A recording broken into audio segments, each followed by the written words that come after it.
Alright guys, so we are back of course to talk about some Final Fantasy VII Remake. We're going to look at these screenshots from like 5 days ago or so that I just have not talked about yet. But of course, before we hop into some smaller bits of info and things to talk about, somebody posted on Reddit an email they got from Best Buy that discussed how to go about getting their copy of Final Fantasy VII Remake, and they changed it from store pickup to curbside pickup. So they'll bring it out to your car. You gotta like pop your trunk, stay in your vehicle, and they'll put it in your car for you.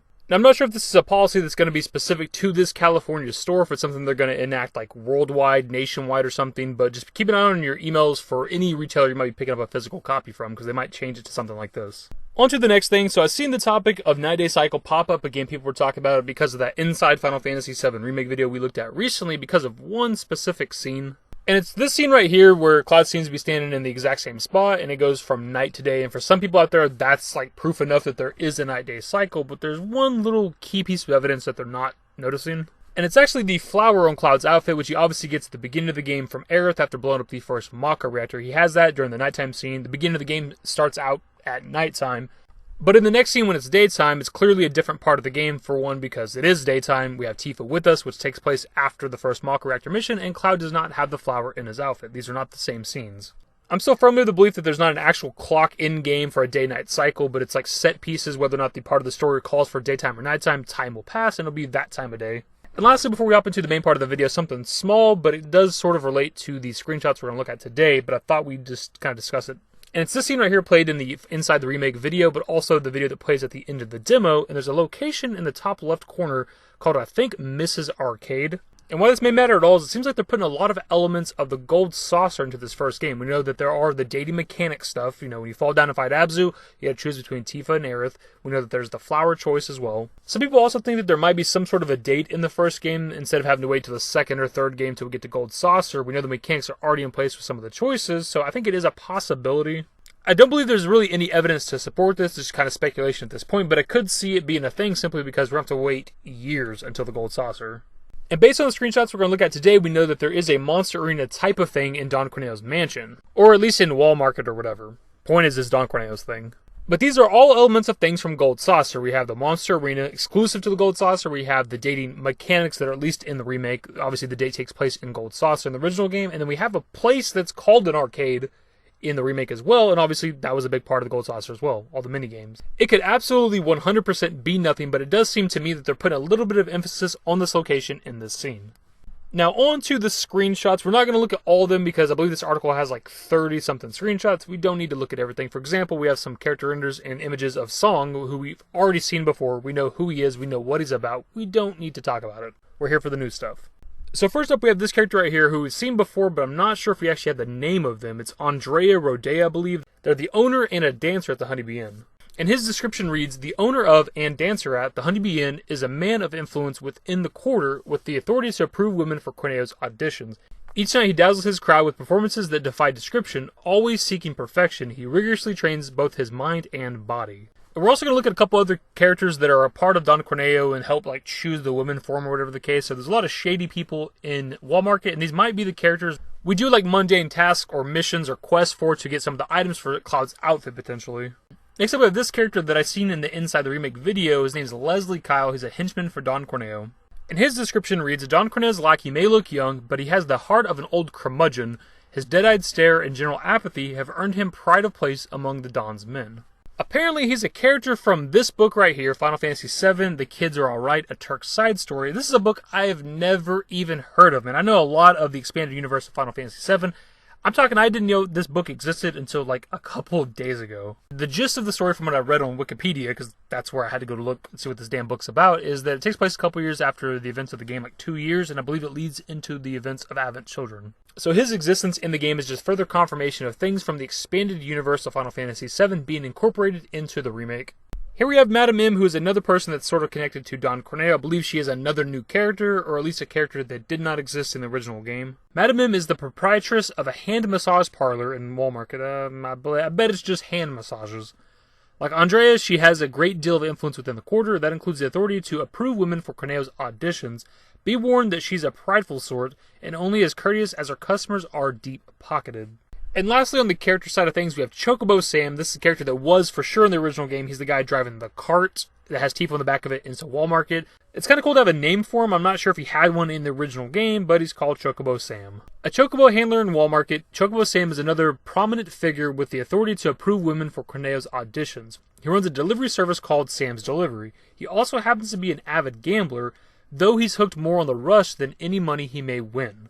Onto some more new stuff. We have a new ability for Barrett called Lifesaver. And the description reads, this ability definitely lives up to its name. After activating it, Barrett will share some of his HP with allies when they take damage. So not really the kind of ability you expect Barrett to have. He seems more like a damage guy, but he does have a way to actually heal people, which is kind of cool. And the next one is a big one, and we have confirmation of the enemy skill materia being in the game. We did not know if this was going to exist. They had never showed it, never talked about it, but we got confirmation of it now. This will be a fantastic little side thing to do in the game. I love doing this in the original game. Hunt down all the enemies that give us enemy skills. Hopefully most of the original abilities will return, but also some new ones, of course. But the other big thing to take away from the screenshot that I've seen other people point out is the playtime in the bottom left corner. We're looking at around 40 hours, and Cloud is only level 28. It's hard to tell through the menu, looking at the background, where this is taking place at in the story, but that's good, man. That's what we're hoping for, around 40 plus hours for the game, and I think this is confirmation of that. And if we can go up to like level 99, there might be a lot of playtime for this game. Next up, we have a couple cool screenshots of Wall Market. We don't need to super break them down, but I did see Maximum Dude point out how like it almost seems like they're making Wall Market Vegas-like now instead of just this like kind of trashy place with a bunch of shops, and I can kind of see that. Something I did notice in the screenshot, however, is the shop in the background with the machine gun sign. This was the weapon shop in the original game's Wall Market. It's off to the left of the path now, whereas in the original game it was to the right of the path. Onto the Corneo Coliseum, which is essentially the monster arena for this game. It says, located beneath the bustling streets of Wall Market, the Corneo Coliseum gives brave fighters the chance to engage in brutal battles against both man and monster. Winners of a Coliseum bout receive glory, fame, and a substantial award. Something I am curious about is if this is like a side thing, like a mini game that you can do over and over, or if it's a part of the story, maybe like after Don Corneo catches you, he throws you into the monster arena and you gotta win it. And the description reads, situated in Wall Market, the Honeybee Inn is the area's premier nightclub and offers nights few will ever forget, as its staff frequently reminds its patrons. Every night, audiences are dazzled by the Honeybee Inn's gorgeous cast of honey girls and boys. This unique venue also provides private rooms for its more discerning customers, allowing them to enjoy time in private with the performers of their choice. So first off, we gotta ask the obvious question. Do you think they're gonna allow Cloud to partake in a private session with one of the Honeybee dancers? But the other thing to take note of is they're actually leaning into this. They're actually, letting us know, hey, this is still a brothel. You can still pay one of these chicks and take them to a private room, which is awesome because that was a concern for me. Max said in his video too, where he broke down these images, like he thought it was just going to be sort of like a cabaret club, sort of a nightclub, and this is confirmation that it's not just that, which is great. Next up, we get a couple images of Tifa, Aerith, and Cloud in the dresses, but the main takeaway from all of this is they point out that each character has multiple costumes, so it's not just these three from the original game. They actually have multiple outfits for each character. I'm not really sure what the point of that would be, but that's a thing, so that's kind of cool. The last couple things we're talking about is we see that the beginner hall is still in the game in Sector 7 slums. You still go there for basic tips. They tell you that you go there for weapon enhancements specifically. They also point out the weapon shop on the ground floor, which this is our first look at Cloud almost buying something from a vendor. It's something I talked about in previous videos that I want to see. This is pretty close to it almost.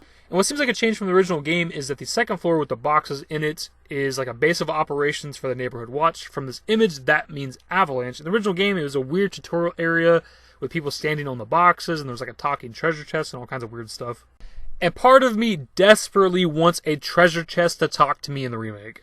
And lastly, we have these music CDs that you can collect around Midgar. You can buy them from shops, you can get them from citizens. And once you find these CDs, you can play them on any jukebox in the game. This specific jukebox is in the 7th Heaven bar. This is actually something I've known about for a while now. This was spoiled for me for the data mining. I think somebody left a comment on one of my videos or possibly even tweeted it at me. I don't remember where I read it at, but I've known about this for a bit. Just never mentioned it in the video because obviously I'm not trying to spoil this stuff for anybody, but now they're talking about it publicly, so we can talk about it now. This is pretty cool. It'd be a lot cooler though if you could find a way to like play the music whenever you wanted to. Like, I don't know, find a CD player in the world or some shit, and you can just kind of listen to whatever music you want whenever you want to instead of having to find these jukeboxes. Anyways, but dudes, that's the video. I've been meaning to talk about these for a couple days now. The video ended up being longer than I planned, which means it's going to be a late upload. There's a lot to break down and talk about here, but the main takeaways for me are the Honeybee Inn seems to be pretty much the same as it was in the original game, still a brothel. That was a concern for me. We have the game length, looks like it's pretty long. Enemy skill materia is good. The CDs, even though they could maybe be better, it gives us sort of like a collectible item to find around the world, which I enjoy. And of course, the Corneo Coliseum, or the pseudo-monster arena. It's awesome that they found a way to incorporate something like that into this game. I'm just kind of curious if it's something we can do whenever we want to. If I happen to sound a bit sick in this video, it's probably because I am. The weather's so up and down in my state. It's just messing with my sinuses badly. It's not the coronavirus, don't worry. Anyways, let's just wrap it up. You guys know I do not like these longer videos. Just what are your thoughts on these screenshots? I don't know. I'm dying over here. Leave your thoughts and more in the comment section below. Hopefully you guys enjoyed the video. If you did, give it a thumbs up. Subscribe to the channel if you guys are new and want to see more Final Fantasy VII Remake content. Turn on my notifications.